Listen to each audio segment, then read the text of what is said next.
大家好，歡迎大家嚟到香港紅十字會旅行安全必修課嘅網上講座。我係今日嘅主持 Unis。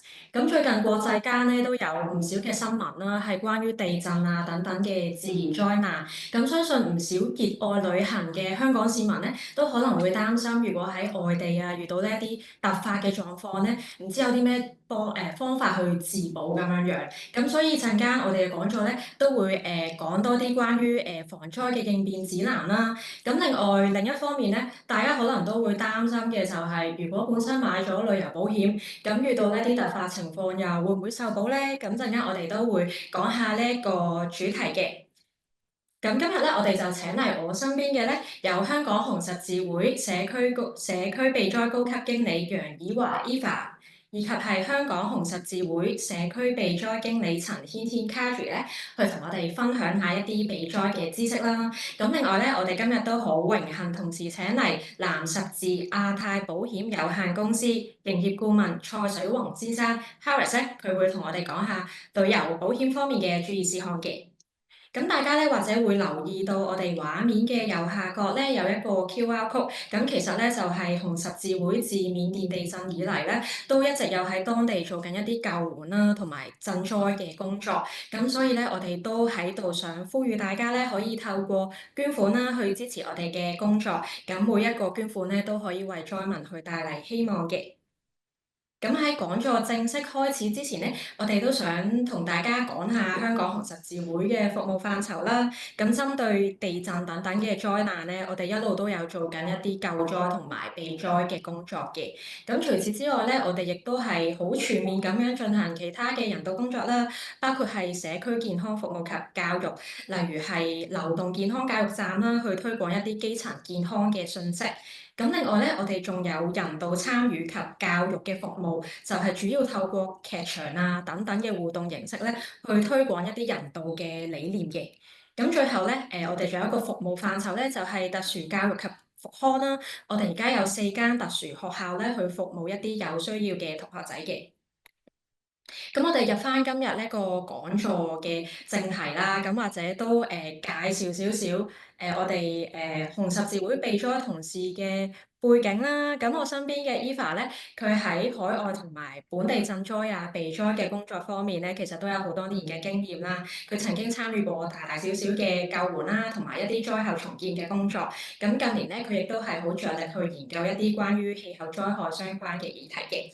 咁而隔離 Cathy 咧，佢本身係一位註冊社工啦，佢主要喺社區嗰方面咧做一啲防災嘅宣傳教育啊，同埋都有負責一啲高危社區嘅避災項目等等嘅。咁個目的咧都係想整體提升翻我哋社區應對災害嘅能力嘅。咁事不宜遲啦，我就將接下來嘅時間咧就交俾兩位去同我哋分享下避災嘅知識。咁唔該晒 Eunice。我係 Eva 啦，大家好。第一陣咧，我哋都期望今日個零鐘頭嘅時間咧，可以俾大家認識得到有3個去外遊時間有機會遇到嘅災害啦，包括係地震、海嘯同埋火警。咁另外咧，我哋都會用4個階段嘅預備方法嚟去同大家一齊去諗下地震、海嘯、火警喺出發前到埗後，遇到呢啲災害嘅時候，同埋咧災害發生之後，可以做啲乜嘢嘅行為啦咁樣。咁唔知道大家咧記唔記得過去2024年，即係過去嗰一年啦，全球咧發生咗啲乜嘢嘅大大小小嘅災難？咁你見到而家我哋出嚟嘅數字咧，就係以佢受到影響嘅死亡人數而去列咗出嚟啦。咁你會見到咧，其實都有好多形形色色嘅災害咧，係喺我哋全球入邊身邊發生緊嘅。咁包括有極端嘅高溫啦，因為我哋知道地球都真係越嚟越熱嘅，有好多嘅極端天氣都係發生緊。咁亦都因為其實當地球暖化嘅時候咧，其實除咗熱之外，會帶嚟好多其他嘅災害嘅，包括暴風啦、暴雨啦、颱風啦、山泥傾瀉等等。咁另外亦都會有機會發生地震嘅喎。咁呢啲係其他嘅自然災害啦。咁究竟係咪所有嘅災害發生都係一個災難咧？大家唔知有冇諗過啦？咁其實咧喺我哋嘅其實喺我哋嘅理解啦，災害發生咧，我哋都要睇下佢發生喺咩地方，同埋咧發生喺咩人身上。咁如果佢超越咗一個地方或者一個個人佢可以回應嘅能力咧，咁其實就係一個災難。大家可以幻想一下，如果一個地震發生喺一個渺無人煙嘅地方裏邊，即係譬如一個沙漠裏邊，冇人住嘅，冇甚至乎動物都冇乜嘅咁樣。咁嘅時候咧，一個7級甚至乎9級嘅地震，可能咧其實係我哋唔會將佢定義為一個災難嘅喎。咁但係咧，如果嗰個一樣同等嘅震級嘅地震發生喺一個好多人住嘅地方，而嗰個地方嘅抗震能力咧係唔足夠嘅時候咧，咁佢好有機會咧係一個災難啦。咁所以你見到呢一張圖片，一個地震佢發生喺譬如呢一個係日本嘅一個地方係咪嘅時候，咁我哋又會睇下佢造成嘅破壞有幾多。有時咧，我哋又去諗下，譬如一個5級嘅地震，佢發生喺日本，同5級嘅地震發生喺譬如孟加拉嘅一個城市，咁佢帶嚟嘅影響咧，亦都可以係好唔一樣嘅。咁所以咧，我哋即係去定義究竟係咪一個災難嘅發生咧，咁我哋都會睇好多嘅因素。好啦，咁呢一刻咧就想問下大家啦，嚟緊咧都係復活節啦，咁唔知大家會唔會心入邊唔係心入邊啲咧，大家已經預備咗去外遊喎，去旅行喎咁樣。咁你哋諗住去嘅地方或者計劃去嘅地方又係邊一度咧？當你去即係預備呢一個地方嘅時候，其實你哋有冇諗過呢一個地方佢嘅即係佢嘅氣候啊，或者佢有機會遇到嘅風險又係啲乜嘢咧？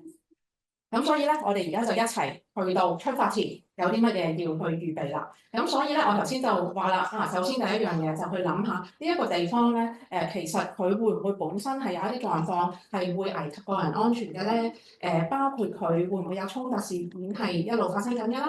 又或者咧，會唔會係有疫情嘅風險啦、疫症嘅風險？咁呢啲咧都係我哋要做足功課去做預備嘅。咁點樣去做功課咧？其中一樣嘢咧，可以去留意外遊警示。咁外遊警示咧，其中一樣嘢係譬如啦，喺香港咁，我哋保安局其實咧就會有一啲外遊警示嘅資訊，好豐富嘅。咁你可以入去睇到唔同國家咧，其實而家會面臨嘅風險係啲乜嘢，形形色色嘅風險咧，佢都會寫出嚟嘅。咁另外咧就係、譬如係你自己嗰個即係你自己國民身份嘅外交部或者當地嘅大使館有冇做出一啲提示啦，係嘛？咁所以譬如就係話中國外交部佢會唔會按住有一啲嘅狀況，佢會出咗一啲警示咧？咁所以咧就係包括我哋好熟悉喺如果喺香港保安局咧會出嘅警示就係包括有3隻顏色啦，黃色、紅色、黑色。咁亦都有機會咧可以去留意翻嗰個地方會唔會有外交部啊或者大使館去出咗一啲提醒，俾我哋知道咧可能會有相對應嘅風險喎。如果係咁，我要做啲乜嘢準備咧？另外咧，亦都可以咧，大家去其實香港政府咧有一個服務嘅，就叫做外遊提示服務。咁呢個服務咧，你只需要上網咁登記咗，寫埋你自己嗰個聯絡電話啊，你幾時出發啊咁。咁愛嚟做乜嘅咧？就係話咧，入境處咧，佢就會發放個信息俾你睇嘅，咁就會知道咧，就係如果係真係出咗即係個外遊警示有改變嘅時候咧，佢會透過信息咧去發放翻俾你，咁你自己就可以得到最更新嘅一啲資訊啦，咁樣。咁另外啦，就係話疫情喎咁所以咧唔係一定係有疫情嘅，有時咧嗰個地方咧可能係會有一啲嘅病患嘅風險啊，咁所以咧其實咧香港嘅話咧，我哋都可以去到衛生署嗰度咧防護中心，其實咧佢裏邊都會有一啲有關嘅疫苗或者係藥物咧係提供嘅，咁你只需要去留意翻你自己去嗰個地方需唔需要去預備定，或者咧有一啲係一定要打某一種疫苗咧，你先至可以入境嘅，咁你都即係大家都可以去翻呢一啲相關嘅部門嗰度咧去了解翻同埋攞翻呢啲資訊啦。咁第二樣嘢啦，就係嗰個地方會唔會有其他災難去發生嘅風險？咁我哋可以從乜嘢途徑去知道咧？包括就係新聞啦，包括亦都有當地政府嘅警告。咁當地政府嘅警告咧，大家可以去做多少少嘅資料搜集嘅，就係咧，因為其實每一個地方、每一個國家咧，佢嘅政府嘅警戒提示咧，其實係唔一樣㗎。咁所以咧，即係譬如如果我哋返中國內地，內地咧嘅警戒嘅級別咧係分4級嘅，咁而第4級係最低嘅級別，第1級咧係最高嘅級別。去到日本咧又係唔同嘅喎，佢都係4級㗎，佢就分顏色，而且咧佢分顏色同埋分1、2、3、4，咁佢嘅第4級係最高級，即係最危險嘅一個警示。所以大家咧就要睇翻你會去嗰個地方，上網就揾到㗎啦呢啲資訊，咁咧就去睇翻其實嗰個國家咧係會用啲乜嘢形式咧嚟去定義佢哋嘅危險嘅程度啦。咁當然啦，另外一樣嘢就係一定要留意到嗰個地方嘅，即係你會去外遊嗰個地方嘅天氣狀況啦。一般嚟講，我哋都會睇嚟緊嗰1個星期啊，嗰9日嘅天氣啊咁，大致上去了解一下有機會遇到嘅風險。咁譬如舉個例，我之前去咗韓國旅行喎，咁樣早2年，咁嗰段時間咧真係佢係你會見到大暴雨喎嗰段日子咁我就會特別去留意翻有關呢個暴雨嘅警號，佢會係點樣出現嘅。咁同埋咧去到嘅時候，當然就係更加去主動去睇翻當地嘅新聞，每一日都睇翻嗰啲新聞。其實佢會去邊個地方，佢可能咧有啲地方已經封路㗎啦咁樣。咁所以咧做定少少資料搜集，做定少少準備，去到嘅時候你亦都會在意咧，其實你要去揾翻啲相關嘅資訊去了解多啲。係啦，咁所以就其實唔同嘅地方咧，而家即係資訊都好發達㗎。咁唔同嘅國家咧，其實都有自己嘅應用程式，即係有一啲 app，咁大家可以揾翻跟住 download 翻咧，咁就可以有一啲最實時嘅資訊啦。咁另外咧就係提大家啦，唔係個個地方個求救電話都係999嘅，咁咧就唔同國家嘅電話咧都唔一樣，咁所以就睇翻啦。我哋呢一度咧就列出咗幾個我哋常去嘅一啲就近嘅國家啦，東南亞國家啦，咁譬如日本係119啊，台灣係110啊咁樣，咁大家自己睇翻自己將會去外遊嘅地方，咁就記低翻呢啲電話啦咁。好，跟住咧頭先就講咗一啲係關於個人上面㗎啦。咁如果係你係一班人一齊去嘅，咁除咗頭先講嘅個人資訊，你要預備好，或者譬如一啲你自己嘅重要文件要做定一啲嘅即係 copy 啊，擺多一個地方啊。通知屋企人你去邊度啊咁之外咧，如果係團體一班人嘅時候，更加咧就要收集清楚，就係佢哋有冇一啲團友有冇一啲特別嘅健康狀況要去留意啦。另外咧就係佢哋有冇一啲緊急聯絡人資料啦。咁呢啲就係喺一個團體入邊都適用。咁另外咧就係留意一下喎，如果你已經有一個預定嘅行程嘅時候咧，就要睇下嗰個地方會唔會有機會係好多人嘅。舉個例啦，我哋都 show 咗出嚟啊，就係啱啱大阪咧有個世博係啦，咁我哋都睇新聞見到好多人去啦。咁如果大家係譬如都計劃咗係去呢啲地方嘅，又或者譬如我當你係會計劃咗我去外地去睇一個好大型嘅演唱會。咁咧，你會預咗嗰個地方係一定係好多人㗎啦。咁嘅時候咧，如果係去到當地啦，咁你就要預咗你去到嗰個地方嘅時候咧，你就真係留意下邊一度係一啲緊急出口。同埋咧，同你嘅團友或者你同行嘅朋友咧講明，真係走失咗嘅時候，或者見唔到嘅時候啦，我哋或者有災害發生，總之有緊急情況之下。我哋喺邊一個地方係集合嘅，咁呢啲都係一啲重要嘅資訊，因為有時咧，喺緊急情況之下，唔係即時可以揾到對方嘅，咁所以咧就係頭先講到話要去揾翻你即係你嘅同團嘅人喎，或者同行嘅朋友嘅時候咧。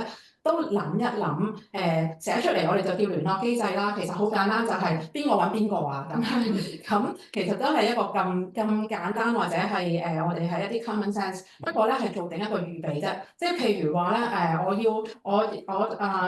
第一下我揾唔到Carrie 嘅時候，我要揾Harris 啦。咁其實係一個咁樣嘅一個機制。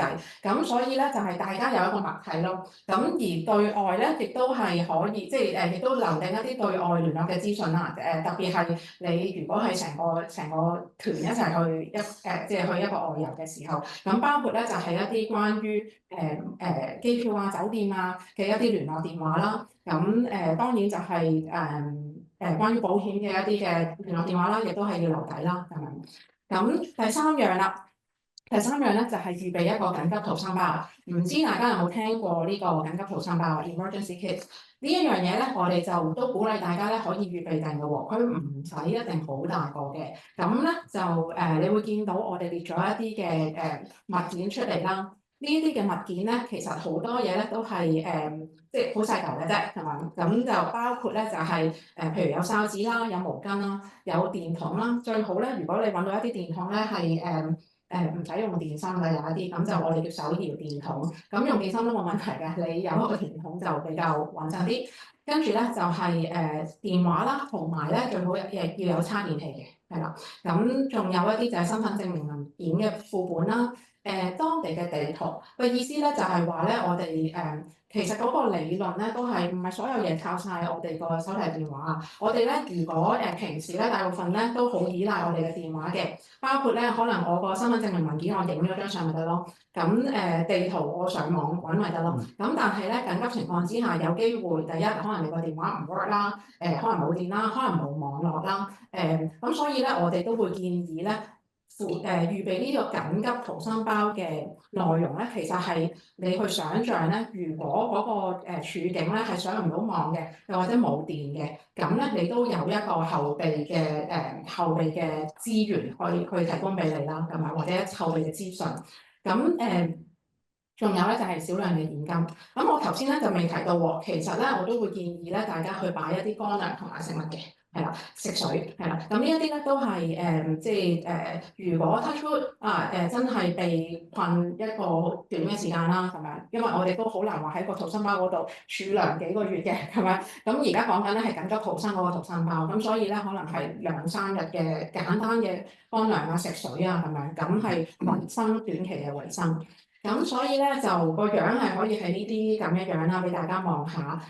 仲有一樣嘢咧，小嘅提醒咧，就係如果你都有需要食一啲長期嘅藥物嘅個人嘅藥品，咁咧都擺定喺個逃生包裏邊。如果你係一定要戴眼鏡嘅，咁擺一個試劑嘅眼鏡落去咯，咁點解你見到呢度咧有一個公仔嘅咁咧就係其實咧逃生包咧都好個人化嘅，真係。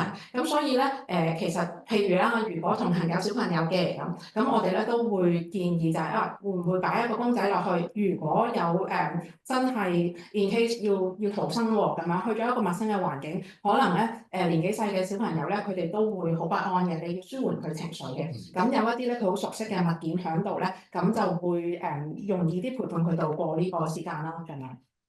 最後啦就係啦，預備好呢個逃生包之後，唔好鎖喺個篋裏邊啦，就擺喺一個咧好容易揾嘅位置，係啦，咁就已經係 OK 㗎啦。咁所以咧逃生包咧就冇話一個好固定係咪一定要買某一個袋先至係一個逃生包，唔係嘅，你擠得晒頭先講嘅嘢就已經冇問題㗎啦。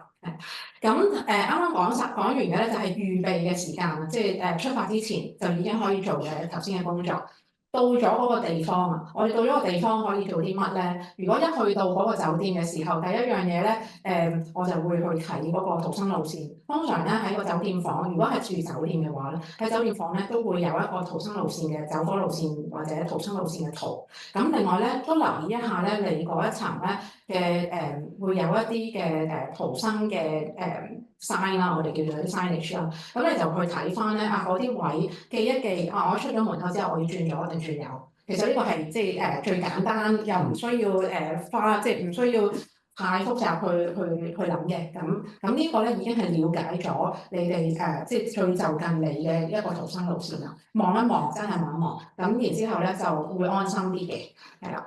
咁咧，跟住咧就係第二樣嘢啦，就睇完呢一個路線啦喎，check 下自己間房咧會有一啲乜嘢嘅叫做緊急回應嘅物資啦。咁有時咧有啲房入邊你會見到有電筒嘅，真係望下擺咗喺邊度啊？佢有冇鎖㗎？咁樣睇下佢。跟住咧，另外就係譬如有啲滅火嘅設備啊，急救嘅設備會唔會有啊？睇下喺邊一度咯。咁真係有緊急嘅情況之下，自己都會即係容易啲去揾到佢哋。咁你會見到有啲圖片啦，就係譬如有滅火筒，譬如有一啲我頭先講啦，去韓國啦咁就係咧有一次去韓國，我都係第一次見到有個箱喎，嗰個箱入面係咩嚟嘅咧咁樣？原來咧嗰啲箱咧就係佢係俾你如果係你要譬如遇到火災，咁你要離開，即係要飛索咁樣落樓啦。咁咧其實咧佢係有一個設備咧係幫你咧綁住你自己，然之後可以咧扣住一個好穩固嘅鎖咧去落即係由個窗嗰度落街。咁所以咧有一一啲的而且確咧，有一啲嘅物件咧，唔係我哋成日見㗎，即係可能係嗰個地方佢會有嘅一啲嘅物件，咁我哋就可以八卦下、了解一下先咁樣，咁就知道點樣用啦。咁第三樣咧就係諗一諗，頭先睇完晒嗰一紮嘢㗎咯喎。咁如果係自己嘅，咁就自己去諗下啊，我要點樣行啦？如果有緊急嘅情況之下，如果有同行嘅人一齊咧，就講一講，即係啊，我到時我哋咁樣做啦。同埋頭先有講到一樣嘢嘅，就係集合地點。咁點解咧？就係有時我哋會喺個緊急嘅情況之下咧，可能真係唔知，未必會一齊同行得到嘅。咁又或者可能一個喺呢度走，一個咧係喺街嘅喎，佢其實咁樣。咁所以咧，我哋就要先講定啦。今日即係今日我哋會喺邊度等？又或者咧，如果我哋一齊喺酒店，有需要逃生嘅時候，我哋之後咧就喺對面嗰個嘅對面嗰個便利店門口等咁樣。咁我哋先去講定嗰個路線啦，嗰個集合地點，咁大家都清楚啦。係啦，咁仲有走嘅時候就攞埋逃生包啦，同埋重要嘅證明文件。好啦，咁如果你喺室外嘅時候咧，又要睇下啲乜嘢咧？可能大家咧都會有一啲嘅經驗咧，就係尤其是喺一啲常發災害嘅地方，我舉個例係日本啦，咁可能大家都會見到喺室外咧有好多唔同嘅標示㗎，咁嗰啲嘅標示咧就有形形色色嘅，就係唔同災害嘅標示，因為咧係針對唔同災害嘅發生咧，其實我哋要去走嘅路線係有唔一樣嘅，山泥傾瀉我哋係離開嗰個山坡咁樣去走嘅。如果係海嘯，其實我哋要離開嗰個海岸向高地走嘅。咁所以咧係有唔一樣嘅。咁所以大家咧就去睇下先去了解呢個地方有機會發生乜嘢種類嘅災害先，然之後咧就去睇下出街去望下，原來呢一度咧就係避難嗰個場所，我要咁樣去行嘅。如果我真係發生嘅時候。係啦，咁到遇到災害啦喎，第三個階段啦喎，講緊遇到災害嘅時候，第一樣嘢咧就一定要冷靜先。點樣可以冷靜啲咧？如果你做咗頭先講緊嘅一啲嘅預備，你去提醒自己，其實我有睇過呢啲相關嘅資訊㗎。我有一啲預備㗎，我有個逃生包㗎。咁我相信你咧都會個心會定少少嘅。你並唔係乜嘢都冇預備過嘅，係啦。咁所以呢一樣嘢咧，應該都可以幫到大家，就係OK，我有一啲嘢咧係預備咗。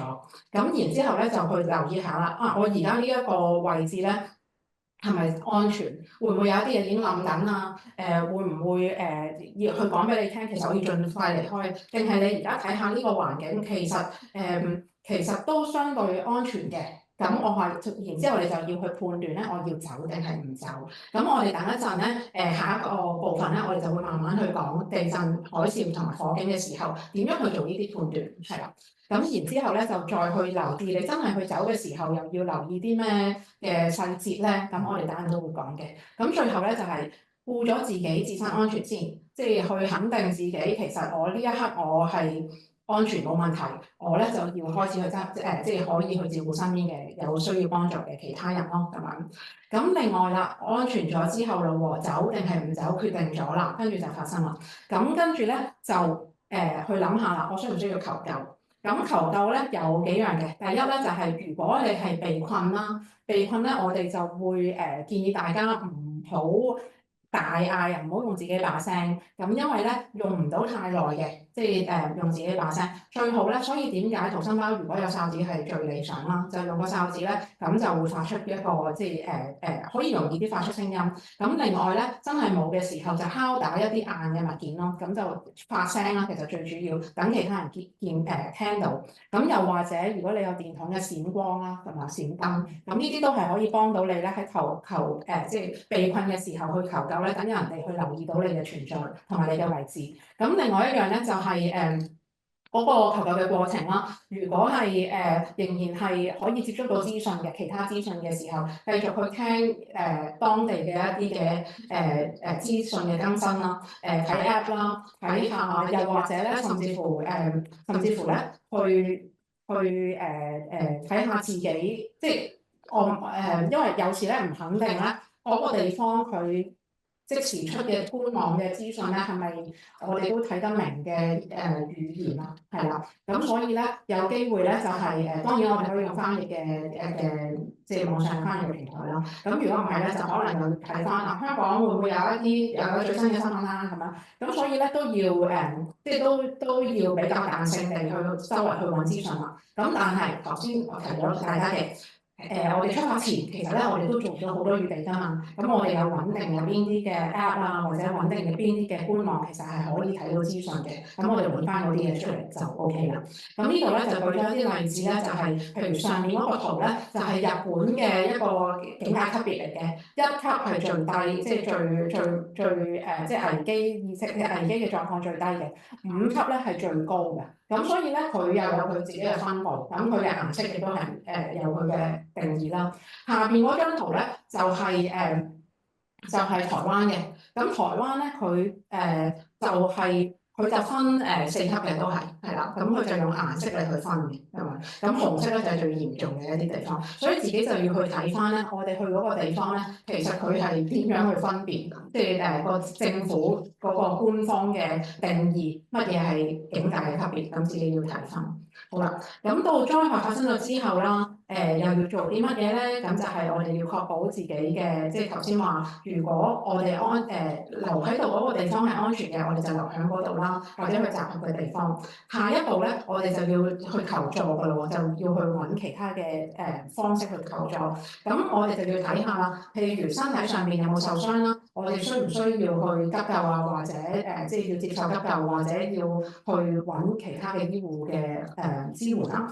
第二樣嘢咧都要留意自己或者同行嘅人咧情緒反應啊，即係當下嗰一刻嘅情緒反應，需唔需要特別去關顧佢咧？佢其實會唔會係已經係完全失晒神嘅咧？咁你可能就需要，如果你自己都有能力嘅話，咁就可能你就要特別去關心翻佢㗎咯喎，咁啊，因為可能你叫佢走咧，佢唔識得走啊，有時，因為佢已經行到呆咗啦，咁樣，咁所以呢一啲嘅細節嘅位，大家都要留意一下啦。咁然之後咧，進一步求助就係頭先我話打嘅緊急電話啦，或者跟住下一步咧就係通知翻你嘅親友啦，就等佢哋，甚至乎咧，因為有時而家資訊都好發達嘅，如果上到網啊，講緊係如果上到網，如果可以揾到，繼續可以聯絡到身邊嘅人嘅時候咧，咁有時佢哋可能可以，佢哋喺安全嘅地方嘛，咁佢哋有空間，可能可以幫你揾更加多嘅資訊，但係提供俾你咯。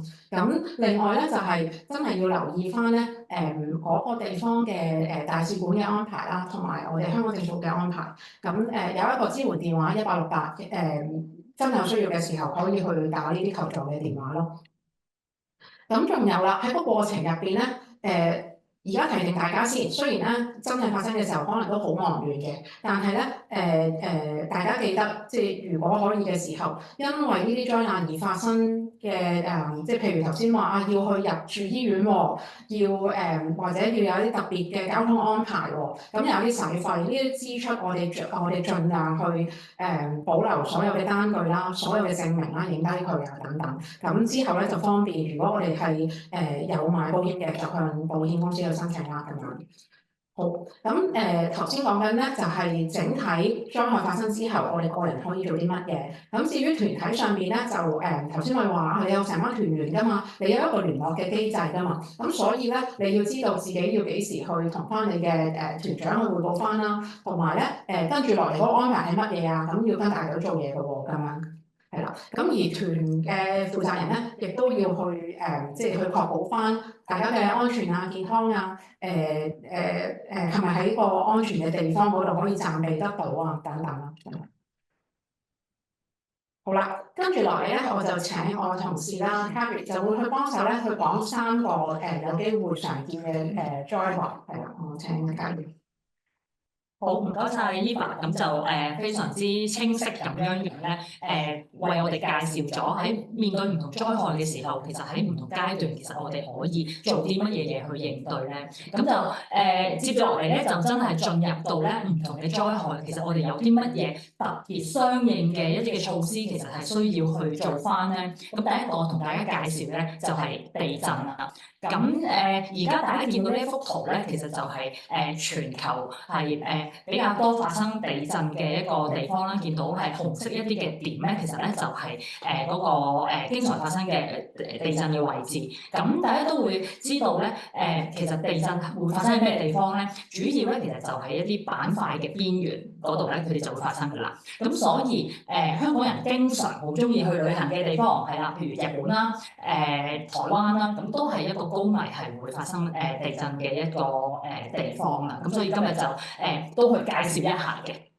好，咁啊，唔知大家有冇機會咧喺即係旅行又好，或者係一啲唔同嘅情況之下，其實有遇過地震啦。咁稍稍俾大家咧睇少少片段啊，其實地震係會點樣樣嘅咧？有啲人話啊，好似頭暈咁樣樣，又有啲人話咧話一個好犀利嘅一個嘅感受。咁大家咧可以睇一睇。而家跟住落嚟呢一個片段咧，就會係去年啦1月1號喺日本石川即係能登半島嗰個位置發生咗一個7.6級嘅地震。咁而家大家睇到咧呢一個畫面咧，其實係一個室內嘅畫面啦。咁都見到咧，其實啲唔同嘅物品咧都移動得好犀利。咁喺辦公室一個嘅閉路電視嘅畫面都見到咧，其實咧係非常之誇張嘅。喺停車場其實啲車輛咧，其實咧都係搖到係喐得好犀利啦。係啦，咁啊，另外咧呢個咧就係好多人都會經常會去嘅一個地方啦，就係因為地震喺下晝嘅時候發生啊，咁所以喺一個超級市場度見到一啲商品咧都係即係跌晒落去咁樣，咁跟住就係啦，咁暫時就睇到呢度先。係咁而家就想問下大家一個問題，咁自己問自己答翻就得㗎啦。地震發生嘅時候，應唔應該即刻跑到去窗邊去睇下出邊嘅情況咧？咁大家可以去諗下喎。咁即刻話俾大家聽個答案。咦，唔應該喎。原來地震發生嘅時候咧，我哋唔應該即刻跑去窗邊去睇外邊嘅情況。咦，咁我應該立即做啲乜嘢嘢咧？就俾大家去睇下啦。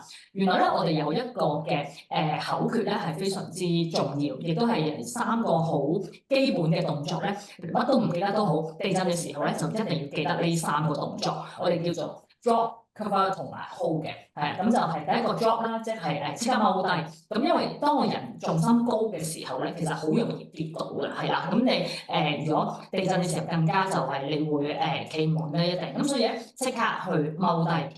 咁另外咧，踎低咗之後，其實全身其實咧最重要需要去保護嘅地方咧，就係你個頭同埋你條頸，因為呢個地方咧，如果受傷咧，就會有一個好嚴重嘅後果啦。咁所以咧，我哋應該迅速咧去揾一啲堅固嘅，可能係台啦，或者係傢俬嘅底部，真係可以匿到落去嘅，就去保護到頭同埋頸。咁但係確實未必真係揾到噶嘛。如果真係冇嘅時候咧，都揾手臂，以至咧可能用其他嘅嘢。原來你喺身邊咁啱，原來有個枕頭喎，係啦，有個 cushion 喎，咁其實咧都可以即刻咧就係要保護頭部。咁所以保護頭部相當之重要嘅。咁另外咧就係因為地震持續發生緊嘅時候，其實嗰個搖動係非常之犀利啦。咁所以亦都咧立即咧要去揾一啲穩固嘅物品，例如如果你當時係已經係匿咗喺個台底度，咁就最方便就即刻捉住個台腳啦，咁就直至咧去到嘅地震去停止。咁呢3個動作咧係非常非常之重要嘅。咁除咗記得呢3個動作之外咧，咁我哋亦都有一啲嘅好重要嘅提醒要俾大家啦。咁第一個咧就係遠離一啲唔同嘅危險物品，係啦。咁危險物品係包括啲乜嘢嘢咧？例如好似室內咁樣樣，一啲窗啦，係啦，因為佢玻璃會容易爆裂啦。如果有啲大嘅鏡，你應該要去遠離佢啦。室內亦都有機會有一啲唔同嘅櫃啊，或者係懸掛物。咁你大家見到嗰個圖咧，而家喺右手邊嗰個圖上面嗰幅圖就係一個好普通嘅家居，其實就會有咁嘅情況。咁冇事嘅時候咧，其實咧佢好安全嘅。咁但係咧，原來一啲擺喺高處嘅一啲嘅物品啊、吊燈啊，喺嗰個時候咧都係可以好大嘅殺傷力。咁另外咧就係如果你室外嘅時候咧，你又應該咧其實原則都係咧去遠離一啲好容易去倒塌嘅一啲嘢，係啦。咁所以一啲建築物啦、電線啦、樹木啦，你都要盡量去遠離嘅。咁有一個提醒俾大家，咁頭先嘅片段裏邊其實都睇到啦。咦，如果我行緊街喎，我喺超級市場或者係一啲好多商品嘅地方，咁好似頭先咁已經見到好多嘅即係貨物咧，其實咧會喺個架度跌落嚟，就好似而家都係右下角嗰一幅圖咁。我即刻可以做啲乜嘢嘢咧？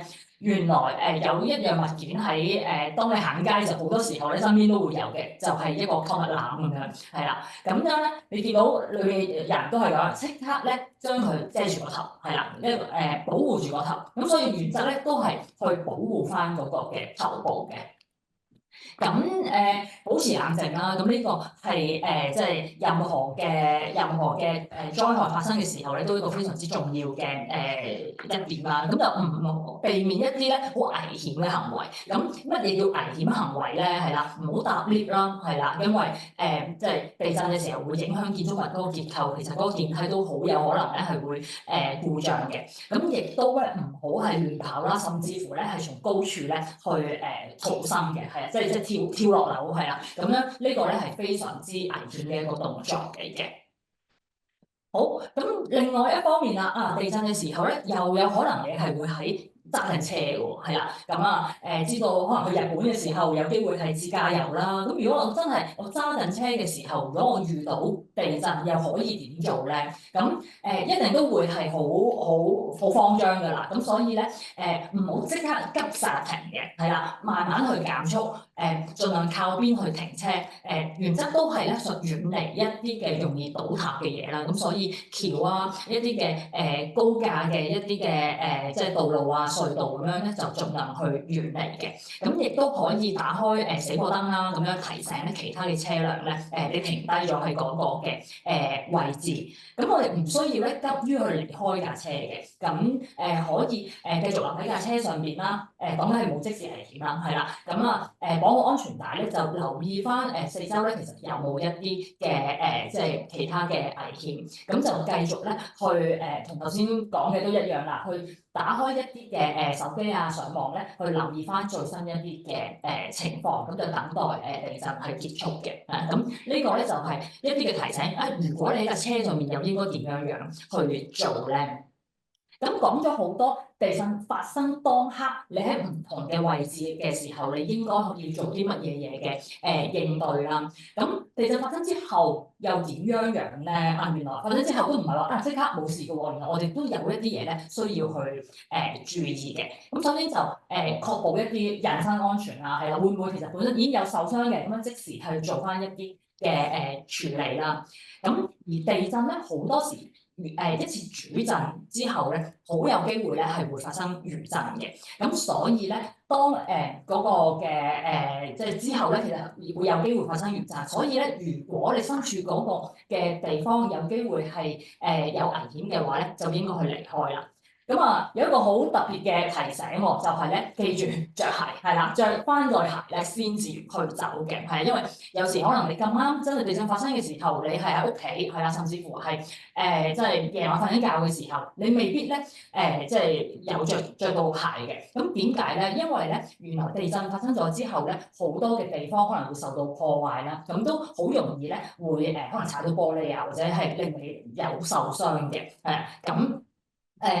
要遠離海邊啦，係啦，咁同埋其他一啲嘅高危嘅一啲嘅區域。咁另外都要咧檢查下附近嘅環境，會唔會有一啲嘅氣體嘅洩漏咧？會唔會有漏電咧？咁嘅情況。咁當然保持聯絡啦，配合翻官方嘅指示啦，都非常之重要嘅。sorry 啊，好，咁另外啦，我哋好唔想發生，但係如果一旦有咁嘅情況之下，地震咗之後，我去困於咗一個嘅地方喎，甚至乎係瓦礫底下喎，咁點樣咧？咁當然係一個非常之即係慌張嘅一個嘅情況，絕對係。咁但係咧都要一再提醒大家需要保持冷靜啦。咁大喊大叫咧唔係一個好好嘅方法嚟嘅。一來就係浪費你嘅體力啦，二來咧其實當見建築物倒塌咗之後咧，其實都會有好多唔同嘅塵埃咧會出現咗，係啦，咁所以咧就如果咁樣咧係好容易吸入更多嘅塵啦，咁所以應該用衣物咧去揞住口鼻嘅。咁點樣發出信號咧？頭先 Eva 其實都有提過㗎啦，就敲一啲牆啦或者水管。特別想提醒一下咧，喺災區或者喺現場咧，可能有好多唔同嘅雜聲嘅，係啦，會好嘈吵。咁點樣？讓人都真係知道啊，原來有人係受困咧。咁你敲打嘅時候咧，可以咧特別用一啲嘅節奏，等人知道啊呢一個聲音咧，其實真係有人去專登去發出嘅。咁如果你手上有手機啦，或者係哨子啦，咁當然可以去幫手。就千祈唔好諗住啊點火可唔可以俾人知自己喺邊度咧？咁啊非常之危險嘅，係啊。咁如果受困嘅時候，如果唔好亂咁喐一啲附近嘅一啲嘅可能瓦礫啊，或者係石頭啦。如果唔係，你唔知道會移動咗啲咩，會即刻再有二次嘅坍塌嘅。咁就要保持冷靜，就節省住體力同埋食水啦。好，咁樣咧就用咗好快嘅時間就去講有關地震嘅一個嘅資料啦。咁跟住落嚟咧就需要講咧就係啊同地震好啊佢好多時候咧會一齊發生，係啊，或者係好多時候係地震完之後咧有機會發生嘅一個災害就叫做海嘯啦。咁當然海嘯我相信咧可能比地震咧大家感覺會更加遙遠，更加唔知係點樣樣。咁但係其實咧大家都知道喺2011年嘅時候啦，喺日本咧發生咗一個好嚴重嘅大地震之後咧，其實咧亦都發生咗一個非常之嚴重嘅海嘯。咁而家嘅畫面上面就見到呢一個圖。咁啊，海嘯同平時啊，大家喺沙灘見到大浪啲嘅情況有冇分別咧？係咪其實都係差唔多咧？咁我非常之快咁樣咧，俾大家去睇少少嘅片段。咁就唔睇晒啦，但係咧就俾大家去望一望，其實海嘯其實嗰個嘅威力會係點樣樣嘅。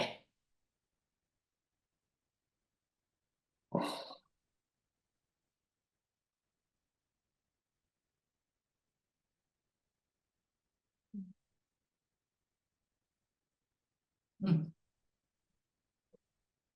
係，咁而家都見到咧，其實就係沿岸嘅地方啦。咁本身咧就係一個停車場咁樣嘅位置，所以見到好多車停泊咗喺個位置。但係咧咁大嘅浪咧，其實咧已經係嗰個力係非常之大嘅，咁啲推冧晒啲車。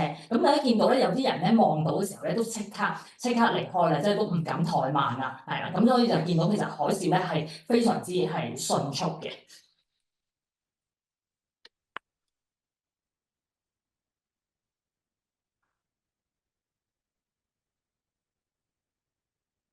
可以過下一版，係啦。好，咁又問下一個大家嘅問題啦。哇，海嘯頭先見到嗰個威力咁大喎，咁如果當聽到海嘯警報嘅時候咧，我哋仲需唔需要聽一啲嘅進一步指示咧，先至去再行動咧？例如去就近嘅高地啊，或者係內陸咧？咁其實就係唔需要等待㗎啦。點解咧？因為其實海嘯真係一個非常之速度非常快啦，同埋咧其實佢破壞力咧都非常之大嘅。咁佢主要咧都係咧由呢一啲嘅海底嘅地震啦，或者火山爆發去引起，咁所以咧就會有呢一個嘅狀況啦。咁海嘯咧其實有好多唔同嘅徵兆嘅，除咗一啲大家都認知嘅官方嘅一啲嘅警報咧，原來大自然有時咧都會俾一啲嘅徵兆俾大家去睇啊。譬如見到話海水突然間退卻得好快啦，甚至咧或者聽到一啲嘅好似地鳴咁樣嘅聲音咧，其實呢個咧都有機會係提醒緊你。咁有咁樣嘅情況咧，都已經都可以相信自己嘅直覺咧，其實咧去做出一啲嘅行動先嘅，係啦。咁海嘯嘅警報大家都可以去留意啦。咁而家畫面上面見到嘅咧，其實就係喺日本又會當有地震發生嘅時候咧，佢有機會發出呢一啲嘅海嘯警報嘅。咁都會見到就係譬如右手邊個地圖會知道啊，邊啲嘅位置其實咧會係受影響，而受影響嘅程度係幾多咧？咁其實咧都係會咁樣顯示出嚟啦。遇到海嘯嘅時候，當然我哋就需要去迅速去避難啦。快係一個非常之緊要嘅。咁如果唔能夠即時可以向到高地去走嘅時候咧，如果你當時係身處建築物咧，就建議大家咧跑上去最少3樓以上咧，咁就會相對安全啲嘅。另外就係啦，頭先都提過啊，你其實咧未必所有嘅地區咧都係會受影響，或者個風險係相同嘅。留意翻自己個地區其實係嗰個嘅風險嗰個程度咧，嚟去根據翻個指示去行事啦。如果你本身嗰度冇受影響咧，就唔使特別要去做一啲好大嘅移動啦。咁如果發生咗之後，其實咧好多同地震都好相類似嘅，係啦，持續要警戒啦，因為地震就會有餘震，而海嘯咧都唔係一波就會完嘅，佢可能再會之後再會有嘅。咁而個警報未解除之前咧，亦都唔好自己判斷就話要翻到去啦，係啦，咁留意住安全啦，唔好涉水而行啦，因為咧可能會有一啲嘅壓力或者係會漏電風險嘅。好咁啊！講完2個自然災害啦，我都把握時間，我咧快啲咁講埋咧有關火警嘅一個情況啦。因為火警咧都係喺旅行嘅時候咧都會都有時會遇上嘅。咁而家大家都會見到有啲新聞，原來咧喺唔同嘅地方咧都曾經喺啲酒店嗰度發生過好嚴重嘅火警。火警啦，不論喺邊度，就算你平時喺香港咧聽到警報，唔好假設佢一定係唔明。即刻行動咗先，行動唔係要你即刻衝出去，而係起碼咧要去了解下，其實呢一個係咪一個真係唔明啊？定係咧其實都真係有火警去發生，而且咧嗰個嘅事發嘅地方係喺邊一度咧，都影響你嘅行動嘅。例如個火已經喺你門口咧，你就必須係留喺室內啦。咁就係要封好道門啦。咁同埋咧可以去窗或者去露台咧，就示意一啲救援人員咧係可以幫到你嘅。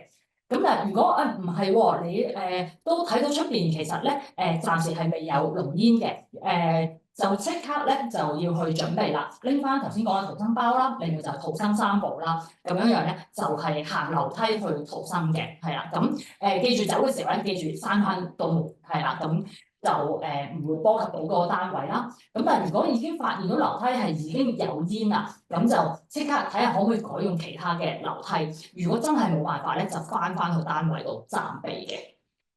好，咁啊有一個好經常都會問嘅問題啦。其實當火燭嘅時候，我應該向上走定向下走啊？咁有一個好基本嘅原則咧，你記住就係煙係會向上升嘅，所以你冇辦法同煙去鬥快，所以咧喺情況許可之下，應該係往下逃生。咁但係呢個都係即係原則上係咁樣啦。咁當然都要視乎翻嗰個火警發生嘅地點啦，同埋你嘅通道嗰個狀態嘅。咁火警發生之後咧，確保安全啦，同埋做到一啲嘅唔同嘅通報。咁其實都同頭先所講好多災害發生後要注意嘅地方咧，都係好相類似嘅。咁好迅速咁樣講咗地震啦、海嘯啦，以及火災嘅一啲嘅應對。咁但係都好想提下大家，其實不論遇到任何嘅一啲嘅災害，可以係水災啦、火警啦，或者種種唔同嘅嘢，其實都有一啲嘅好重要嘅原則咧，佢需要去跟從嘅。咁你都或多或少咧，其實咧都要按住嗰個事件咧，其實咧要去策劃一啲嘅逃生計劃。咁亦都好想提下大家，就係大家外遊嘅時候，同行可能會有唔同能力嘅人嘅。咁講咩係唔同能力咧？係唔同行動嘅能力啦，或者係認知嘅能力。會唔會有人會唔會有長者咧？會唔會有行動不便嘅人咧？好細個嘅小朋友咧，甚至乎係寵物咧，你要去諗嗰條嘅逃生路線係咪可以適合所有嘅人？係啦，譬如真係海嘯嘅時候，我帶住個老人家，我未必即刻可以逃到高地嘅。咁你就即刻已經係諗咧，就係翻原本你嗰棟建築物上3樓以上啦。咁同埋頭先都有提過一啲去制定逃生計劃或者去諗逃生路線嘅時候一啲重要嘅內容啦。咁不論係乜嘢事都好，事前準備咗，當你睇過一啲唔同嘅資訊咧，你自然應對嗰個信心咧，其實就會大啲㗎啦。咁你應變嘅能力亦都會高啲啦。保持冷靜，好似老生常談咁樣。咁但係咧都必須係嘅。你只要練習得多，或者事前有望嗰啲資訊咧，其實就協助你去保持冷靜，亦都能夠遵從一啲嘅官方嘅指示咧去做。咁最緊要喺周圍嘅人咧，識嘅唔識嘅都好，盡量喺呢啲危難嘅時候咧，都可以互相幫忙啦。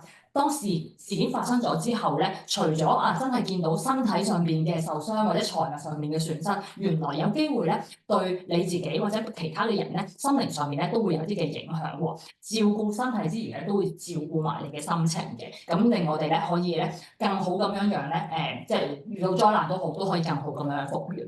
咁今日我哋嗰個嘅分享就暫時去到呢一度先，係啦。咁可能大家會有一啲嘅問題嘅，咁之後我哋喺 Q&A session 嘅時候咧，仲可以交流一下。係啦，咁好多謝 Eva 同埋 Kashi 頭先咁詳盡嘅分享啦。咁相信觀眾都會了解多咗避災嘅知識，無論係出發去旅行之前有啲咩準備啊，又或者係災難發生嘅時候有咩方式可以保護到自己等等啦。咁但係如果觀眾咧對於避災仍然有任何問題咧，好歡迎大家利用翻chatroom 入面有一個Q&A 發問問題嘅功能，咁可以問翻我哋。咁我哋陣間最尾咧會有一個解答嘅環節，去盡量答翻大家嘅問題嘅。咁除咗避災嘅工作好重要啦，咁相信各位市民都好擔心嘅就係旅遊保險嘅問題啦。例如當災難發生咗，又或者係譬如我準備出發去一個地方旅行喎，但係而家嗰度咧又發生緊一啲地震啊災難咁樣樣，咁我嘅旅遊保險又受唔受保咧？等等。咁接下來咧就將個時間交俾專業人士 Harris 咧去同我哋講解一下旅遊保險方面嘅知識。好啊，多謝 Eunice，亦都多謝Eva 同埋 Kashi 頭先嘅分享啦。咁我諗好多觀眾而家都會知道，我哋平時去酒店，我哋好忽略咗好多逃生路線啊，所有嘢。咁嗰個唔好話你哋，其實我哋都會諗一諗其實對我都好大幫助。我都真係要望一望啲逃生路線啊，所有嘢。好，咁我哋事不宜遲，我哋講一講關於旅遊保險嘅一啲唔同嘅問題啦。好啦，咁好多人都會好擔心地震嘅時候好多人會比之前有啲所謂保單都會嚇親咧，我哋天災人禍所有嘢我哋唔保或者點樣樣其實唔需要咁擔心嘅。咁坊間上邊嘅大部分嘅保險公司咧，其實咧我哋都會涵蓋一啲我哋叫做你完全係預計唔到嘅問題。咁嗰個先係我哋保險嘅精神，第一樣嘢。OK， 好啦，咁跟住。sorry 好嗱，咁我都要講一講啦。其實點解要買保險嘅？係咪？好啦，咁保險其實當然唔止淨係我哋貨地震啦，我哋有好多唔同嘅原因啦。其實係嘛，咁包括喺你旅行計劃上邊嘅安全，我哋要提供必要嘅保障啦。入邊包括有醫療啦，有一啲你預計唔到嘅行程變動啦，或者一啲其他財物上面嘅損失啦，所有嘢啦。OK， 好啦嗱。呢啲係一啲而家我諗好多客人都有嚟問我問題嘅。咁而最經常性咧就係我哋早段時間啦，因為緬甸個7.9級嘅地震啦，咁我相信好多香港人喺緬甸嘅，好多人喺 Bangkok。咁even我自己有啲朋友見到嗰度我唔冧咗落嚟喺長沙 market 附近啦咁樣，咁大家都好擔心嘅。咁而直情宣佈咗進入緊急狀態啦。咁我哋旅遊保險，假設你買咗旅遊保險，其實我哋會負責啲乜嘢？咁嗱，負責啲乜嘢？我哋首先要解決第一個問題先，就係我哋永遠都講一樣嘢，將保單我哋幾時開始受保，咁就係好視乎你幾時買嘅。好啦，好多人咧會喺臨上飛機之前先至買，咁係咪唔啱咧？唔係唔啱，但係你就錯過咗一啲最重要嘅嘢啦。好啦。咁其實點樣為之啱咧？其實就係當你確定咗你嘅行程啦。咁最簡單，你令到你點樣為之確定咗行程咧？就係你買完機票咯。即係你唔會買完機票你唔去噶嘛？買完機票你去。咁嗰刻咧，其實你就應該要去買一個旅遊保險啦。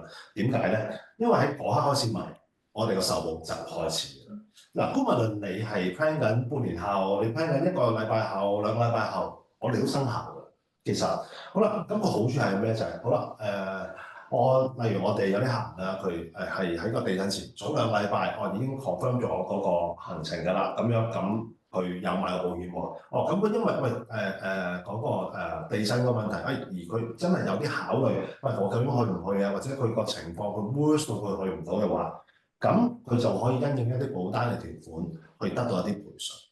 好啦，咁假設就係你冇買到喎，你仲係諗住去到臨上機前，先至即係上飛機前，我哋先買啦。但係之前已經發生咗地震嘅喎，咁呢個就變咗我哋保險入邊一個叫 exclusion 啦，因為已知嘅狀況，因為你未買啊嘛，咁地震已經發生咗啦嘛，咁地震發生咗而所引致你嘅損失咧，我唔可以一概而論地同你講，我哋唔負責。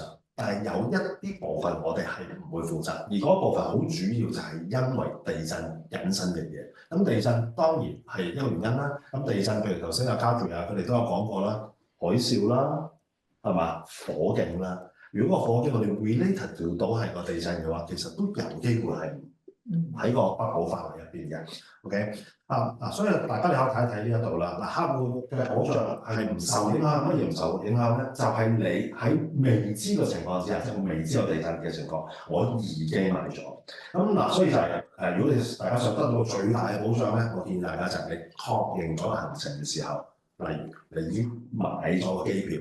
咁你就應該要考慮盡快去購買個旅遊保險咯。好啦，咁當然啦，好啦，阿君榮做泰國 Bangkok 佢已經冧咗大樓，進入個緊急狀態。咁進入緊急狀態嘅情況之下，對我張保單有冇咩影響咧？我可以話俾你聽，其實冇乜大嘅影響，都係一樣嘅。好啦，如果你因為呢個緊急狀態之下，你有任何會有啲例子嘅，我諗要咁樣講，就係個情況會實好緊要，好緊要啦。我一定要離開嗰度啦。OK，咁你嗰度你要縮短個行程啦，咁你可能會引致到一啲手邊嘅損失啦，你要改動你嘅機票所有嘢，嗰啲都會喺我哋嘅保障範圍入邊嘅。但係呢樣嘢要發生嘅話，你必須要喺你地震之前發生之前，你需要買一個保險咯。如果唔係嘅，呢個都係 exclusion 嚟嘅，我哋都係唔會包嘅。好啦，咁當然啦，所有天災人禍啦，譬如地震啊嗰啲咁嘅嘢啦，係啦，咁我哋好大機會，我哋喺避難嘅時候啊，所有嘢啊，我哋又會有受傷啊，我哋需要有啲醫療啊，需要去到醫院啊，所有嘢啊，咁好多人就係都係有一個擔心，好多保險咧，天災人禍我哋唔包喎，其實唔係嘅，我哋會包嘅 ，OK， 個原因係因為你地震嘅時候你個跌親嘅所有嘢其實都係一樣噶嘛，咁有啲保險鋪啦，佢有咪轉個現金津貼俾你啦，嗰啲我哋都會provide到嘅。咁當然啦，又係講一樣嘢，如果你喺地震之後你先買，有冇機會變成一個 exclusion 咧？其實係有機會嘅。OK， 但係每間保險公司佢每一張保單個保障都唔同嘅，咁所以最好都係要睇翻嗰個保險嗰個保單入邊嘅條款啦，其實。好啦，咁計劃中嘅旅行嘅影響咯喎，好啦，呢個就係講緊我已經知道發生咗地震啦 ，OK， 泰國發生咗地震啦，好啦，我仲係決定去泰國旅行嘅，咁樣，冇乜嘢嘅，咁樣，我哋都係照去啦，咁譬如我哋睇過嗰個遊警示啊，所有嘢啊，未去到紅色啊，所有嘢，咁其實我哋都可以去啊嘛，喂，啱嘅 ，OK， 好啦，咁你去，我邊個話我先買啦保險啦 ，OK， 可以嘅，係咪？咁但係就係我頭先所講啦，我哋會有一啲保障，我哋會有啲限制啦。因為地震已經係知道，我哋已經知道呢個已經存在嘅風險啦，我哋叫做咁。因為地震而引致嘅所有嘅損失嘅所有嘢咧，我哋有機會未必可以賠上到。OK， 咁當然坊間亦都會有唔同嘅狀況啦。咁我哋好難一概而論地同你講，我哋點樣可以，我哋點樣都可以點樣唔賠，因為個狀況實在太多。咁譬如我可以講一啲例子俾大家聽嘅。你喺地震發生咗之後，我已經決定我都係要去泰國啦咁樣。咁佢又發生地震喎咁樣，咁地震佢哋有條。我哋咁講啦，有條可能 crack 出咗嚟咁樣，我嘅行李跌咗落去，咁我好明顯因為地震令到行李跌落去，咁我啲就冇。但係你正常嘅話，你個行李我係計你跌咗，所以我哋有賠。咁所以我哋保險我哋好睇嗰個原因係啲乜嘢，而令到我哋個保險公司會唔會作出一個賠償嘅嘢 ？OK， 好啦，咁呢一個亦都係一啲我相信大家好多人都唔知道嘅。例如我哋真係不幸地遇到一個唔好彩啦，遇到一啲自然災害啊，所有嘢啦。咁我本來去個旅行係10日嘅，咁但係喂，因為個自然災害，我10日之後我都唔得喎，我走唔到，我冇晒飛機啊嗰啲啊咁樣啊。咁但係我旅遊保險我又到期喎，咁其實冇得加㗎嘛，係嘛？咁我可唔可以買嗰份？買嗰份又冇用，因為你個出發地唔喺香港㗎嘛，咁你又冇用㗎喎。咁嗱，其實都有好多保險公司我哋可以做到，我哋將你個保險嗰個期咧，我哋會延長嘅。OK， 好啦，咁當然啦，我哋最長可以去到10日嘅，或者由嗰個佢哋。let's say 嗰個叫做緊急狀態之下完啦，咁係邊個短啲，我哋就會剔邊個啦。咁嗱，當然就係好多人覺得喂10日夠唔夠啊？咁都坦白講句，10日係絕對足夠，因為真係發生咗呢啲時間嘅話，大家都係想即刻走，即係我唔會留多兩個玩下，唔睇個情況係點樣樣係嘛？咁所以絕對係一定係可以夠嘅。好啦，咁因為延長保障呢個效力至延誤嘅原因消失啦，或者到期嗰個限期啦，呢個就係正正好多保險公司都係為客戶提供一個更大嘅靈性，因為呢個係好緊要，因為大家都預計唔到啊。咁我哋就會有呢啲咁嘅不法位，我哋可以放到落嚟俾大家啦。好啦，咁另外一個都我相信好多我哋叫 frequent traveller 啦，即係成日都出門啊嗰啲啊，咁我哋會買唔同嘅保險啦，譬如你哋坊間好多人真係我一年去幾次旅行，我冇理由買一個全面保險啦，我咪單次買咯。咁有啲可能一個月飛幾次咁樣，咁我哋就買個全面嘅旅遊保障。咁個問題就嚟啦。咁嗱，我明我呢份保險，當然一先第一樣我買份全年保險啦。咁嗱，你當我今年係1月1號我買嘅，咁我買嘅時候我冇地震㗎嘛，其實係嘛？咁我哋啱地震入所有嘢，咁我哋嘅 definition 咧，我就會變咗，就係你確定行程嗰一日之前，你知唔知道有地震㗎？係嘛？就係你買地，即係話假設就係原來2月1號發生地震嘅，但係你3月1號你先去買機票，你要去嗰個地方，咁嗰個就會變成一個我哋個 exclusion 入邊，我哋未必會我講未必，但冇 definition。OK， 因為我哋都要審視每一個 case 唔同。因為 scenario 實在太多啦咁樣，咁呢啲我哋會加翻俾我哋啲 claims 嘅 department 啊，我哋會去負責翻啦。當然入邊有好多細節會因應唔同嘅保險公司，我哋需要去睇清楚佢入邊嘅條款。當大家去購買一個旅遊保險嘅時候咧，最好就係你可以問清楚agent 啦，或者啲 broker 啊，或者一啲直接打電話去保險公司啦，問清楚假設或者咁嘅情況之下，你哋 coverage 究竟會係點樣樣，了解多少少先至去決定究竟點樣買啦。嗱，呢度其實係一個我好概括嘅分享啦，因為保險嘅問題其實我明白係好多嘅，我亦都冇辦法咧就即係逐個scenario同大家講我哋點樣賠，點樣唔賠。咁我反而覺得就係我不如留翻啲時間俾大家去問問題，我盡我能力去答大家，我覺得咁樣會更加好。好嘛？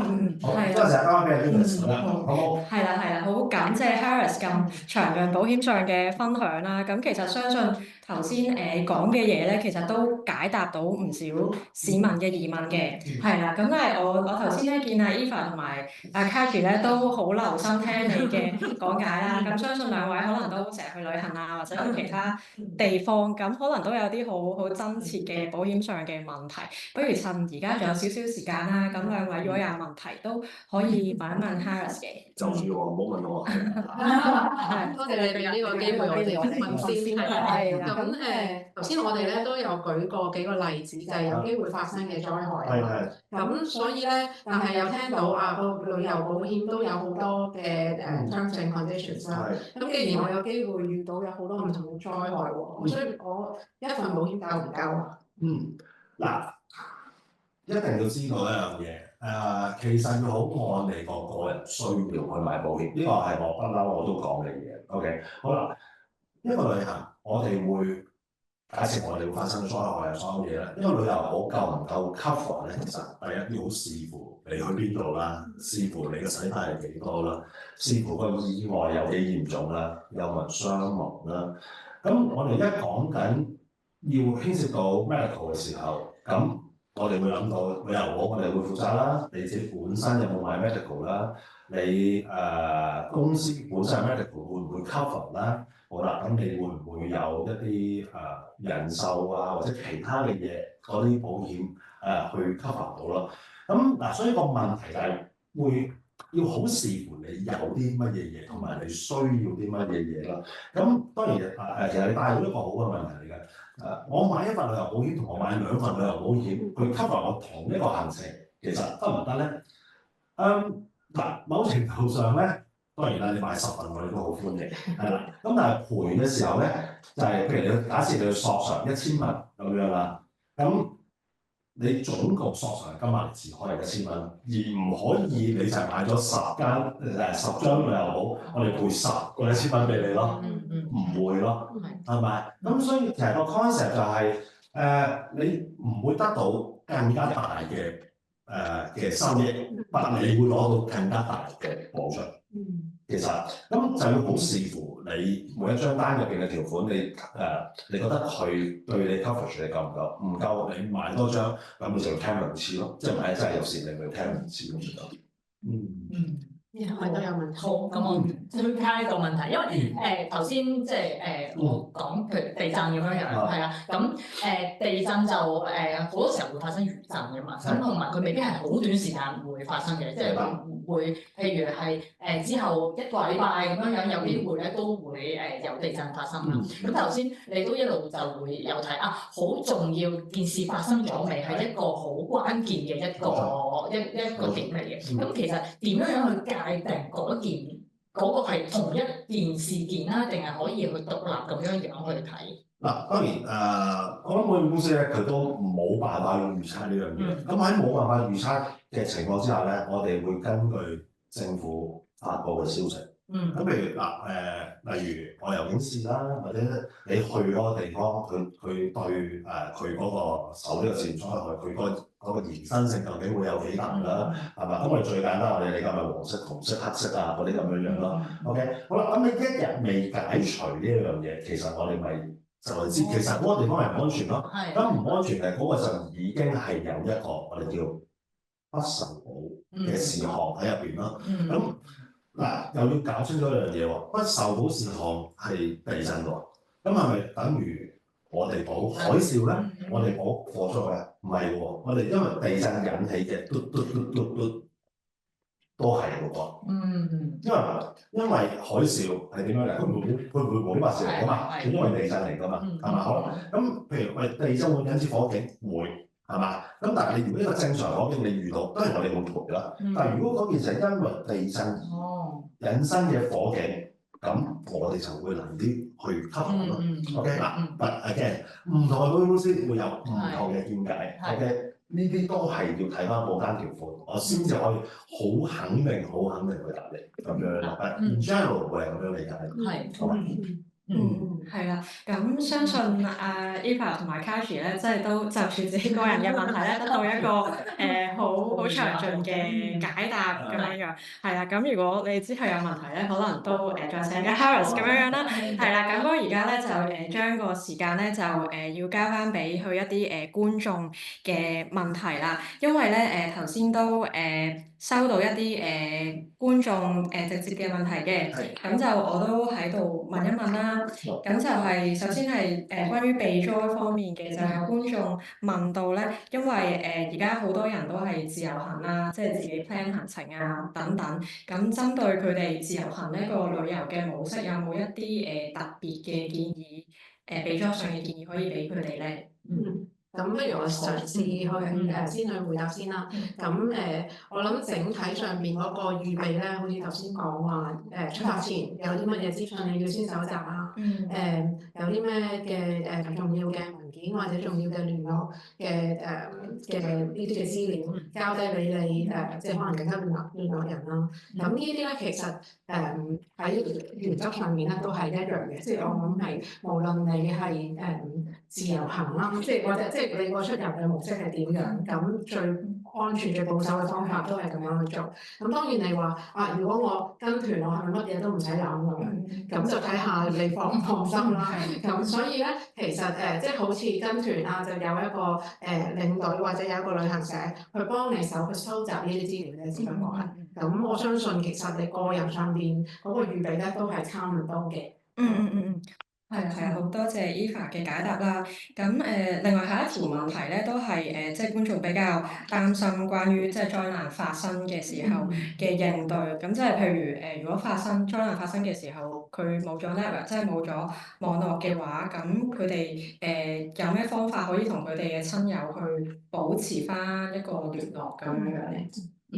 好，咁呢個都係好經常會係發生嘅。咁當然其實而家科技好發達啦，其實我哋都知道咧有一啲譬如係用藍牙係啦，或者係可以有啲嘅 offline 嘅一啲短距離嘅一啲嘅通訊啦。咁另外有啲地方有機會咧係會有衛星電話嘅一啲嘅提供啦。咁所以其實都係去返事前一個準備，會唔會喺事前嘅時候已經係準備定呢一啲嘅技術咧？係啦，同埋留意其實身處嗰個地方會唔會有呢一啲嘅即係嘅設施可以去提供咧？當我冇網絡嘅時候啊，原來我去某個地方係啦，附近原來假設打警署啊，或者係一啲唔同嘅地方，原來係能夠打到一啲固網嘅電話，咁其實都係要事前其實係留意定咯。係啊，嗰個聯絡嘅資料係啦，冇錯，一啲聯絡即係唔其實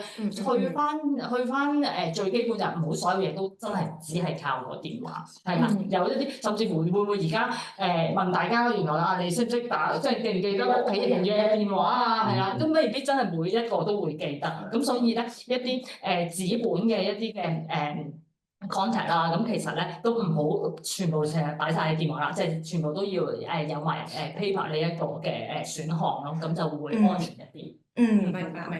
咁講起即係紙本上嘅 contact 啦，咁頭先兩位提過就係要準備逃生包啊嗰啲嘢，咁都有觀眾問到嘅就係譬如佢去一啲唔同嘅地區，譬如佢有時去一啲高山嘅地區啊，或者佢去沙漠極地咁樣，即係針對唔同嘅氣候或者地區，會唔會建議佢哋要帶啲咩相應嘅裝備會好啲咧？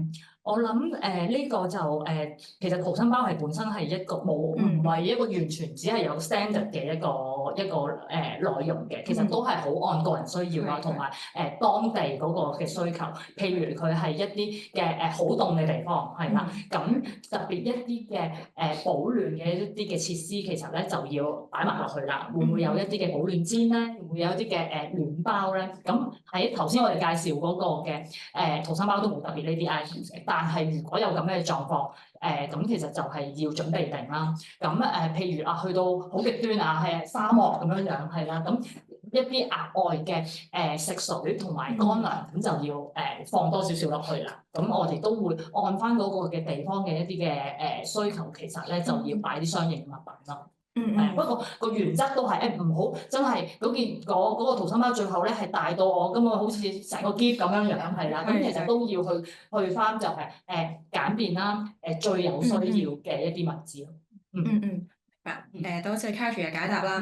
咁咧另外仲有個問題咧係關於都係災難發生嘅時候嘅，譬如當時嗰個人佢係有啲有啲建築物冧咗落嚟，佢困住咗，咁但係佢就喺個入口附近嘅，咁呢個時候佢應唔應該自己去挖開啲泥啊，去自己揾方法去逃生咁樣樣咧？係啦，即係係啦，即係譬如頭先你哋係有提到即係求救嘅時候或者隨身攜帶啲哨子啊等等，即係譬如會唔會係比較 prefer 呢個形式嘅，而唔係自己會浪費咗啲力氣去救自己咁樣樣咧？我自己嘅好難一概而論嘅，真係啦。咁但係如果好 general 咁樣講，因為佢知道自己好近入口啫，係啦。但係其實會唔會如果移動一啲嘢係會引發到一啲嘅二次嘅坍塌，即係好似我頭先咁樣提咧，其實都的確有可能嘅。咁所以假設如果佢都知自己嗰個嘅位置相對雖然係受困，但係咧仍然同外界咧會可能有多啲機會會聽到佢嘅聲音啊，見到佢示意嘅一啲嘢咧，就我嘅建議就安全啲咧，其實咧都係頭先所講啦，譬如用哨子啦，或者敲擊一啲嘅物品啦，咁樣樣咯，係啊。咁樣會相對會安全一啲，因為真係唔知佢移動咗啲乜嘢嘢，其實咧會引發到啲乜嘢嘅效應。明白。唔知自己有冇受傷嘅，係啊，即係呢個咁都好緊要。冇錯。係，好多謝 Karachi 嘅解答咁樣。咁接下落嚟咧，就最後一條問題啦。咁就係關於保險方面嘅。咁可能阿 Harris 頭先你分享嘅內容都有提及過嘅，但係觀眾可能就都想真係清晰啲咁樣，所以就再發問一個問題，就係譬如果佢已經計劃咗啦，下個禮拜佢會去知道會可能有地震嘅地方，譬如佢去曼谷旅行咁樣，佢已經計劃咗嘅。咁呢方面旅遊保險又會唔會提供到一個保障俾佢？OK，咁佢買咗咩？嗱呢個係啦，呢個就係我成日都講嗰個重點啦。或者我講多少少啦，其實我哋都好。definition 你要睇你張單係幾時先買，跟住就係你幾時買啦。OK，咁呢個幾時買，跟住我頭先都有講過，就會好影響你嗰個保障範圍多咗定係少咗。咁好明顯地，如果我假設佢而家諗住想買旅遊保險啦，咁地震引申嘅所有問題都會一個 exclusion。其實 OK，咁嗱當然就係如果sorry，其實我想講多少少嘅就係。我哋唔好講曼谷啦，或者係講同一個板塊，譬如雲南都係同一個板塊，係咪？咁雲南都係同一個板塊，咁其實佢都有機會因為呢個餘震而有影響，因為呢個地震發生餘震有影響。咁呢本即係我哋喺保險公司嘅角度，我哋會點睇？其實嗰個我哋都會係歸納於一件事入邊。喺就算你鄰近嘅地區，咁咩叫鄰近嘅地區？咁好明顯啦，緬甸雲南係佢鄰近啦，其實咁美國就唔係佢鄰近啦，咁我哋唔會拉嗰樣嘢埋。OK，咁嗱，所以呢個亦都係大家都要注意嘅。咁當然呢個亦都係牽涉到一啲地理上邊嘅問題啦。咁我會覺得喺買之前大家可以問一問自己嘅保險 agent 啦，或者問一問保險公司啊，睇一睇你去緊嗰個地方。究竟有冇 exclusion，即係有冇不保嘅問題喺入邊咯？咁就可以大家都清晰啲咁樣。多謝 Harris 嘅解答啦。咁就真係最後一條問題啦，因為見仲有少少時間。咁咧就都係關於即係避災方面嘅。咁就係有觀眾問到咧，如果佢喺山上面係啦，譬如佢有特別提到喺富士山咁樣嘅，咁就當時就遇到地震咁樣，咁佢身處呢個情況係有啲咩可以做嘅，或者有啲咩注意嘅事項咧？我嘗試去即係我嘅理解啦。咁富士山佢都係一個火山啦。咁所以我諗第一樣嘢你就要留意，即係頭先我哋有講過話留意你即係嗰個環境究竟邊一個地方係安全。咁所以我諗咧係即係其實一樣，就係話室內室外，我喺富士山定係我喺我出邊條街咁樣咯。咁你就要睇下咧有冇引發其他災害嘅風險咯。咁所以如果佢係一個火山嚟講，你喺山嘅邊個部分啦？咁我當然我相信即係我嘅答案都唔會係一個100%嘅保證。咁但係咧，即係話，如果我仲有機會落山嘅，我諗咁會唔會我係去即係我相信係跑落山啦，而唔係我去上山，因為上邊係火山嚟㗎嘛，咁樣即係火山口嚟㗎嘛。咁所以即係我諗其實都係同一個原則啊，就係去評估翻咧你身處嗰個地方會有引發嘅其他其他嘅狀態嘅風險係點樣？咁所以咧就係即係譬如我當我喺室外嘅一個環境當其時，咁然之後我一條街喺度做嘅，咁地震完，咁其實我應唔應該喺一個大樓嘅出邊啦咁樣？其實我諗擺翻即係你設身處地去諗翻嘅時候咧，就係可能個大樓會有跌落嚟嘅風險，咁所以我應該就係去一個相對比較空曠嘅地方啦。咁所以我諗大家可以攞翻一個原則去諗翻你喺唔同嘅所在嘅位置，咁然之後去盡量去用翻我哋常理去思考咯。係啦，咁都好多謝三位頭先咁詳盡嘅解答啦。咁相信觀眾即係睇完講座之後，都會對於無論係備災方面去旅行之前啊，或者之後啊，或者關於保險嘅問題，都有更加詳盡嘅認識咁樣樣。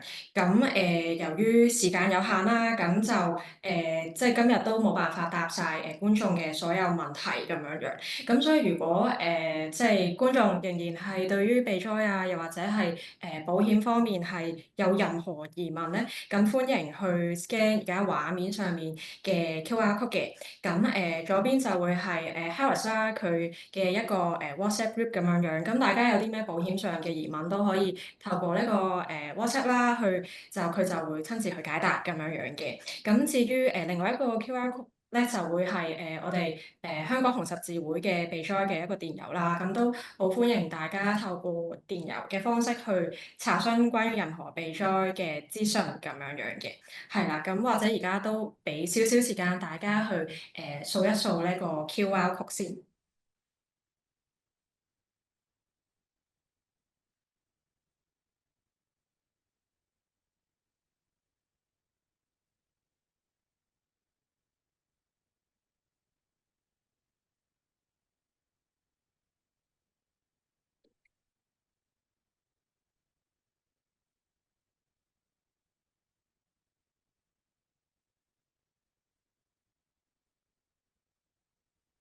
係啦，咁今日咧都再次感謝啊 Eva 啦、Cathy 同埋 Harris 咧，就上嚟同我哋分享咗更多知識咁樣樣。咁就都喺度講一講啦，即係災難發生其實都係冇人想嘅，但係及早去做一啲準備嘅功夫啦，去防患未然啦。咁其實係當我哋遇到啲咩突發嘅情況，都可以大大去減低翻我哋嘅損失咁樣樣。咁所以都希望大家係可以留意多啲備災方面嘅知識啦，咁樣樣係啦。咁最後咧都想趁呢個機會咧去做一個呼籲嘅，就係我哋香港紅十字會咧，而家就係做緊一個關於緬甸地震嘅一個捐款嘅呼籲啦。咁希望大家就可以掃一掃畫面上面嘅 QR code。咁如果大家有能力嘅話咧，可以透過捐款嘅方式去支持我哋啦。咁各位嘅善款其實都可以幫助我哋去更加好咁樣樣喺當地去進行一啲賑災啊，又或者災後去重建嘅工作嘅。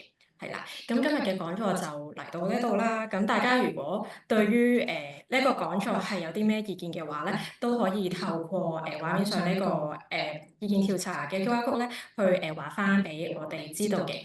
咁而我哋今日呢個講座咧，稍後都會擺翻喺我哋嘅社交平台啦。咁歡迎大家可以留意同埋重溫翻。係啦，咁就再次去感謝大家收睇今日嘅講座啦。咁我哋有機會再見啦。大家好，出入平安。